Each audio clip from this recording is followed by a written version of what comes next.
Everyone keeps talking about Barcelona. It's easily one of the trendiest destinations on the planet, and I'm starting to see why. It's a place where you can go from coastal living to mountains in just minutes. It's a place where you can explore charming European alleys by day, catch a live concert by night, and the city will never sleep if you keep up with it. If you want to know how to travel Barcelona, let me show you what's layered between these perfectly shaped grids. I can definitely say I understand the hype. And you're gonna want to watch all the way to the end to get a real Barcelona hidden gem.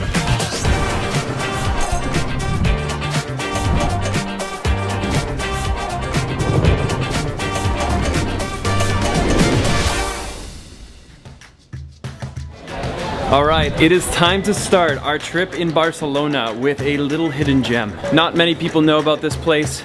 We're gonna keep it between you and I, all right? Don't go leaking this one out. This is Sagrada Familia. There's not another building in this planet that looks anything like it. Something I've seen online for a decade now, and I stand before it. There's so much detail, so much unique intricacy. So a little context, this is the brainchild, the masterpiece of Gaudi. And Gaudi is one of the people that shaped Barcelona into the city that it is today. He's got several of these incredible pieces around the city. This is the most grand and biggest of them. I just can't get over all the detail. Everywhere you look, it's like a different detail. And I will say, she pretty, but my goodness. This has been a construction site now for over a century. Literally, if you go online, they have never officially completed this place, and they're back to work again. Cranes, supports and stilts, horribly ugly canopies. This is the crazy part. It's May 5th today. It's not even busy season yet here, and it's booked out all the way until the 14th of May. I'm telling you, if you want to see these things, book them before you get here. Or go to Sunday service and then you can attend for free.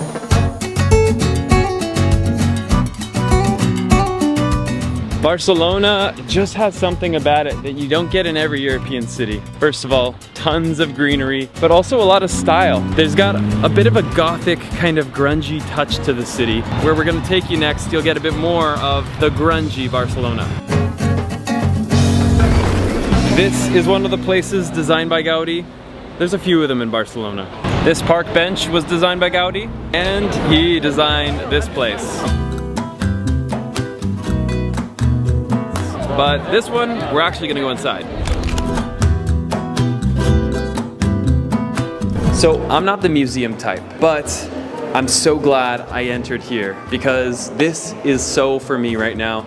Currently I'm building my villa in Bali, and so I'm geeking out on architecture. Casa Batlló was designed by Gaudi. Every square inch of this home is a statement. Not a single straight line. I mean, just look at this oak door behind me. The way it's so three-dimensional and unique, one of a kind. No details have been spared. I mean, even the tiles get darker as you go up. Gaudi even designed this home so that as you get higher up, closer to the skylight, your windows shrink in size so that the lighting inside each room was the exact same. The home is inspired by nature with everything from roofs shaped like conches, seashells. The banisters for the staircases are curving like tentacles. This guy was not playing by the books, and I love it. All right, we're starving, and I've got a place right next door. Think food court, but make it fabulous. Yeah, this place is a vibe. This place is El Nacional. I've only taken one bite, but it definitely got a 10 out of 10 on my first bite test. Wow, that's unreal. The city of Barcelona is at the foot of a few beautiful mountains, and on top of one of them is Tibidabo, which is this beautiful cathedral overlooking the entire city. It is one of the tallest surrounding mountains, and it gets you well above the beauty of Barcelona. Also, it's low-key a theme park, so now if you're not big on hiking, you can use the local airlines to get here. Here comes Tibidabo Airlines. They've got one of the shoddiest track records in the area, but hey, they got decent legroom.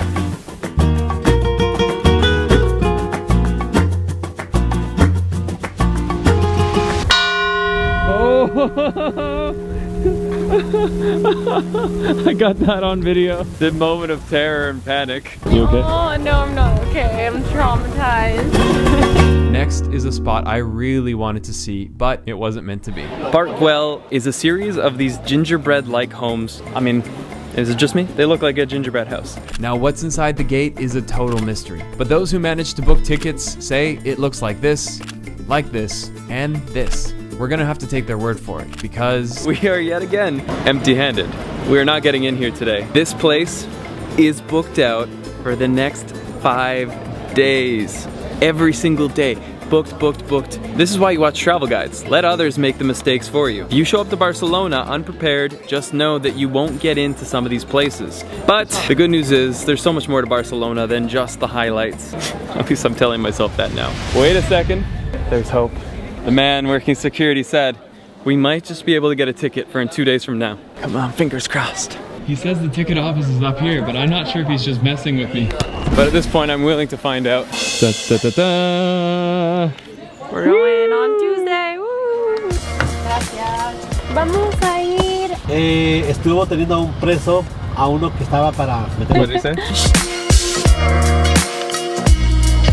Because food is such a big part of your experience in Barcelona, I wanted to put together the best of the best. Just the other night, we had a phenomenal but very upscale dinner. It was almost $100, and we split a burger and a steak. It was so worth it. Fis Müller is this very amazing experimental restaurant that frankly I can't even compare it to anywhere else I've been. The food quality was phenomenal and the cheesecake was supposed to be the best, but then we found the best. Now I'm gonna show you the best value meal of all of Barcelona, and I'll let you in on the best cheesecake, but tonight is Italian.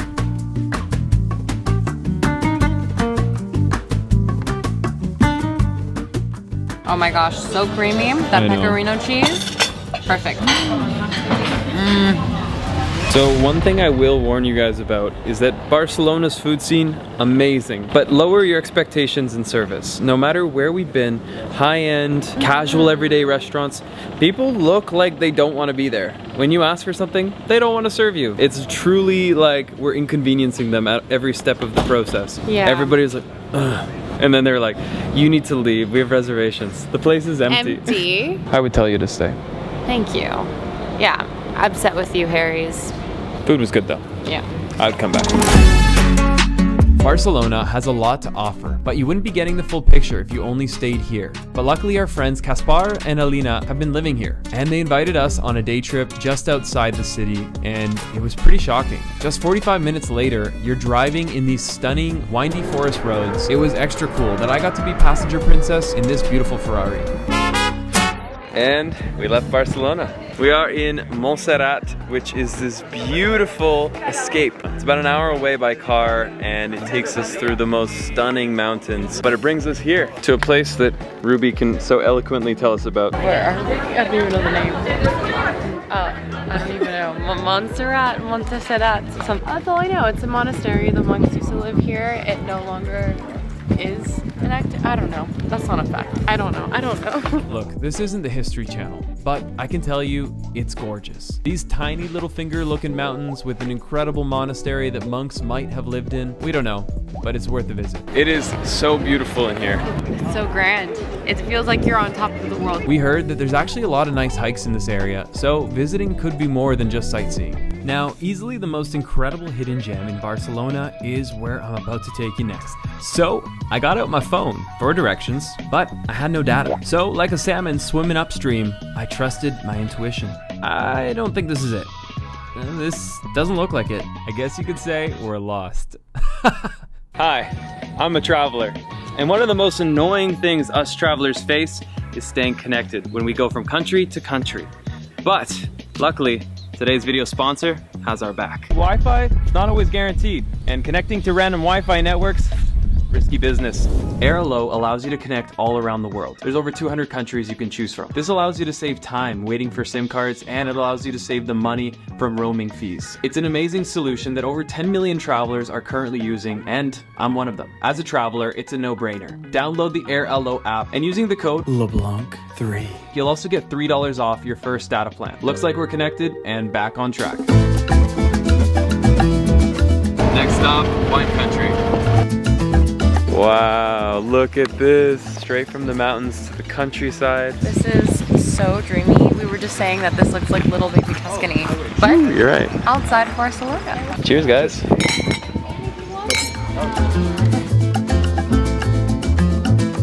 Pinedes is more than just wine country. They also produce Cava. This is nice. Ooh, that is nice. So cava is a competitor to champagne, but it's produced in this region just outside of Barcelona.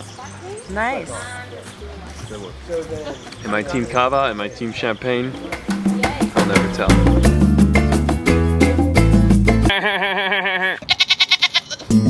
All right, next stop of the day. And no trip is complete without a paella. So we just came out here to the outskirts, and Barcelona is part of Catalonia. Catalonia actually speaks Catalan, which is a totally different language than Spanish. So when we came here, not only was the menu not in English or in Spanish, it was in Catalan. The servers don't speak English or Spanish for that matter. And so it was very funny trying to order food. But in the end, the food was good, paella was good, and I'm stuffed. Nice trip out to wine country, nice trip out of Barcelona, and back into the city we go. Getting around Barcelona is super easy. You got a couple of options. You got this, Or that. That man is on a Jaego. Using an app, you can rent these pastel-colored Vespas basically all over the city. The downfall is you need an international driver's license or a European driver's license. And you'd probably think to yourself, Christian, you're an international traveler. You're a man that's seen the world. You must have an international driver's license, but you'd be mistaken. And so we resort to these. For a major city, it's actually pretty hard to get a taxi here. There's very few. The ones that are coming by, they're all full, and they don't have Uber here. Basically, Uber is an app you can use to book the metered taxi. But even still, nobody's confirming my ride. Oh yeah, and there's this subterranean bus. Okay, another day in Barcelona. So I started my morning with an epic coffee. For any coffee connoisseurs out there, you gotta check out this place. The flavors, the staff, and the experience, 10 out of 10. Later, we tried a top-rated brunch called Billy Brunch, and my meal tasted like it was an amazing meal 24 hours ago. It was stale, and I was super disappointed. Not great. But redemption time hit hard. This is classic Barcelona. Somebody took an old parking garage and turned it into something beautiful. This is Parking Pizza, and it is booming. The food is fantastic, the pizza is phenomenal, and the tiramisu is so good, we're still talking about it today. Here we are. It is just about sunset, and it's a beautiful opportunity to get out solo. I'm listening to an audiobook right now called Fight Right. Amazing book, by the way, if you're in a relationship or ever want to be in one, which I do recommend. And here we are. This is the Gothic quarter of Barcelona. Look at that. That's Catedral Barcelona. And she is beautiful. Looks a lot like the Notre Dame Basilica in Paris. Just a little bit, a lot smaller. And a lot pointier. So beautiful. Live music, people out enjoying the summer. This is definitely what Barcelona is all about. Just behind the church is an area known as the Gothic Quarter, and this is the old part of this very old city. So, as we go through the Gothic quarters, you're seeing a lot of massive stone walls basically blocking out the daylight. It's a very different feeling from the rest of Barcelona, from the upscale Las Ramblas. But I've taken you guys somewhere that Picasso used to frequent. You see that right there? That ain't just another grungy Barcelona piece. That right there is the former marker of a... Now, because I don't want this video to get demonetized, basically what happened inside of here is what we're gonna call expensive hugs. It's where people used to come, gather around, hug each other very intimately, and then make money off of that. And our boy Picasso used to come here. At least that's what they think. Because this painting right here was actually said to have been inspired from inside these walls. Inside here, Care Carabassa. I think I said that right. Man, if these walls could talk, there'd be some stories. Anyways, if you want to see it, that's a way to find it. And no, that's not the reason I left Ruby, okay? She needed acupuncture.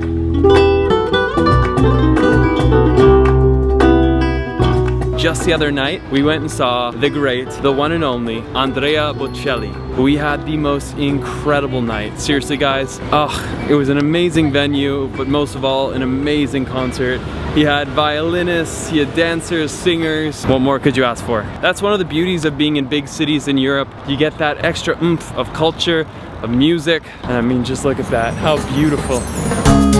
Look, I don't know where to put this, but I gotta let you in on this. When I travel, I love to find hole-in-the-wall spots, and I think we just found one. Everyone claims their grandma makes the best cookies. Well, mine didn't. She made salmon. But if she did, I imagine it would have tasted something like this. We got a little hooked and came back the next day.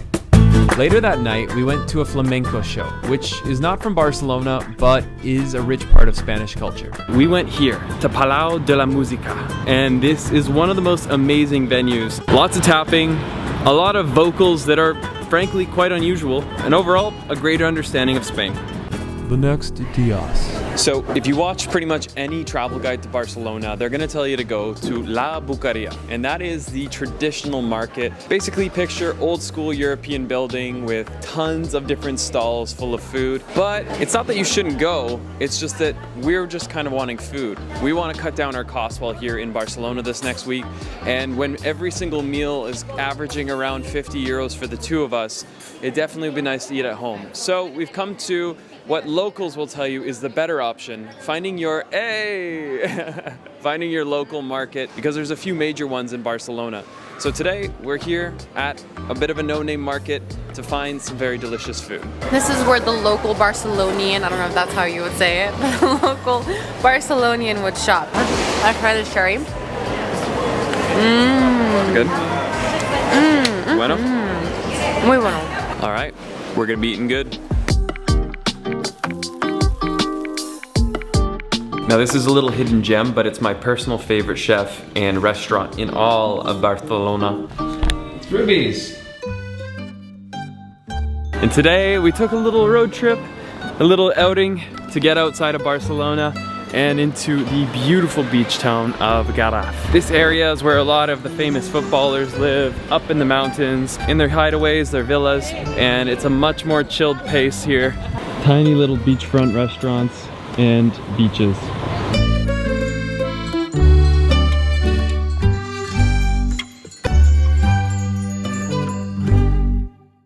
Now, while this guide sets you up for just about everything you can know as a traveler, the missing piece here is going to be nightlife. And right now I'm actually standing right in front of Barceloneta. Those venues right there, those are some of the biggest nightclubs in the world, right behind me there. And Barcelona comes to life at night. It's not something we're going to be able to get into in this one, but if that's what you're after, you're in the right city. There's a lot to do, and this city doesn't sleep. Listen, when you travel as a couple, you make compromises. The thing I compromise is I end up standing in lines for desserts with Ruby, but that's a line. This is no hidden gem, but we're on a tear here to see who has the best cheesecake in all of the land, and we've had a lot of great cheesecakes. So we got one last rival, and then I can conclude the best cheesecake in Barcelona.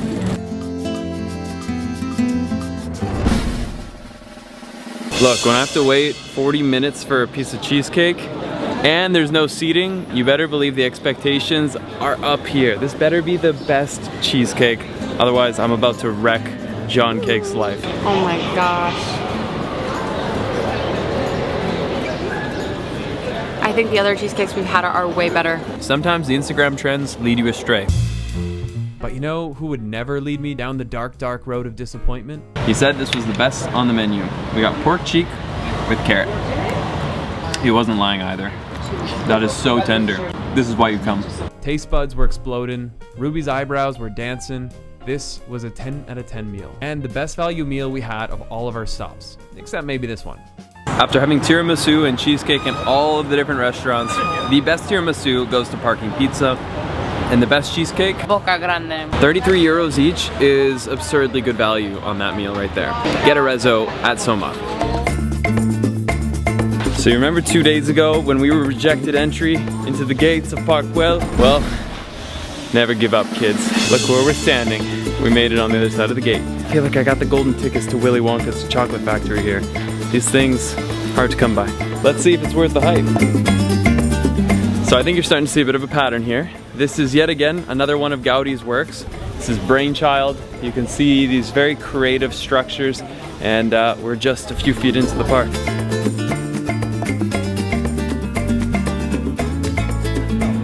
Alright, pro tip, whenever you want to make things just 100% more magical, throw in an AirPod, just one, open up your music platform of choice, and play Andrea Bocelli.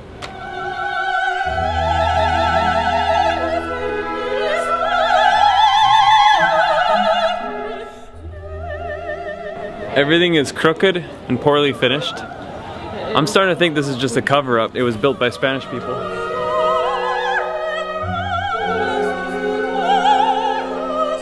It's a pretty park, and it only costs 10 euros to come in. But I will say, it's not a must in Barcelona, at least in my books. If you're somebody that needs to check off all of the highlights of one different city to feel like you've truly been there, you'll want to come. Let's go to the beach.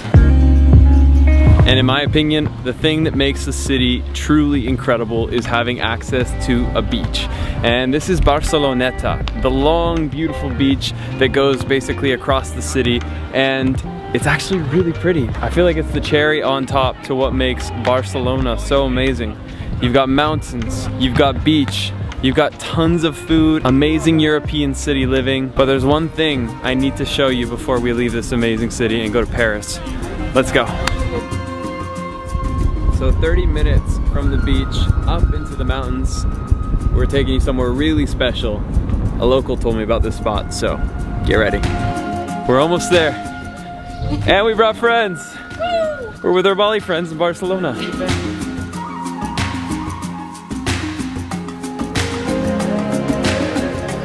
So these are the Barcelona bunkers. Wow. This is epic.